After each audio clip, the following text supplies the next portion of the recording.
నేను అందుకే చెప్తున్నాను, మీ శరీరాల్లో ఆరోగ్యం ఉండగానే దేవుడు మీకు క్షేమం ఇచ్చిన స్థితిలోనే ప్రభు కొరకు బ్రతికేయండి. ఎంత బ్రతకాలో అంత బ్రతికేయండి. ఈ ఉన్నంతసేపు మన కొరకు బ్రతుకుదామని చేసుకుంటూ ఎక్కువ సమయాన్ని దీని కొరకే వెచ్చించేసి చివరి సమయంలో అయ్యో దేవా నేను నీ కొరకని ఏం ఉపయోగం ఉండదు. ఆ రోజు ఏమీ కూడా చేయలేమండి. మీకు బిడ్డలు యవ్వన బిడ్డలకు చెప్తున్నాను, మీ శరీరాలు సహకరిస్తున్నప్పుడే ఎంత నలగొట్టేయాలో మీ శరీరాలంతా ప్రభు కొరకు నలగొట్టేయండి. ఆమేన్. మీకు దేవుని శక్తిని చూస్తారు, దేవుని అభిషేకం చూస్తారు, దేవుని కార్యాలు ఏమిటో మీ జీవితంలో మీరు అనుభవించగలుగుతారు. నేను వాక్యం ఉందని చెప్పడం లేదు, అనుభవించి చెప్తున్నాను ఈ మాటలు. నాకు చాలా ఇష్టమైంది. అతిశయం అనుకుంటారో, గర్వం అనుకుంటారో, ఇంకోటి అనుకుంటారో నాకు తెలియదు, కానీ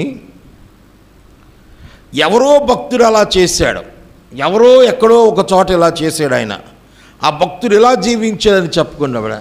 అసలు నీవే జీవించి సాక్ష్యం అయితే ఇంతన్నా బతకాలిగా. వాళ్ళు అంత బతికారు, మనం ఇంతన్నా అలా బతికి చూపించాలిగా. చెప్పుకోవడం వరకే అయితే మన బ్రతుకులు ఎందుకు? బ్రతుకు చూపించాలి. చెప్పుకునేది ఎప్పుడు ఉండదు, బ్రతికి చూపించింది ఎప్పుడు కూడా సాక్షార్థంగా నిలుచుంటుంది.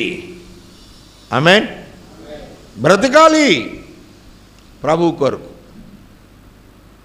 నేను దాన్ని ఇష్టపడతా. నేను కూడా బతికున్న చచ్చినా నేను కూడా సాక్షిగా బతకాలి.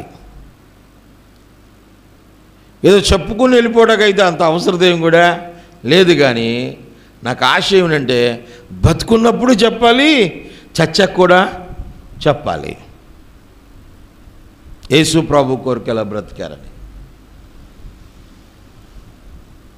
వాళ్ళు బతుకుచున్నారు, వాళ్ళలా బ్రతుకుచున్నారు. బ్రతకాలి.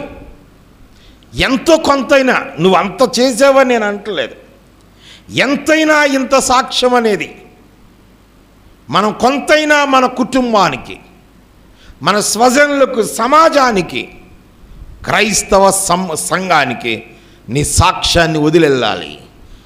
ఇతను చూసి నేర్చుకోవాలరా. ఏదో ఒక విషయం నీ జీవితంలో కనబడకపోతే నేనంటాను బతికినా చచ్చినోడితో లెక్కే. మనం బ్రతికినా చచ్చినా మన సాక్ష్యం బ్రతుకుంటుంది. ఆమేన్.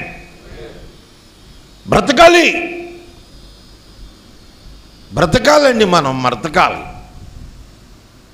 ఏం చెప్పుకుంటారు నీ గురించి, నా గురించి? కాబట్టి ప్రభు కొరకు బ్రతకడానికి ప్రయత్నం చేద్దాం. ఆమేన్. ఒక సాక్షార్థమైన జీవితాన్ని కలిగి ఉండడానికి ప్రయత్నిద్దాం, ప్రయాసపడదాం.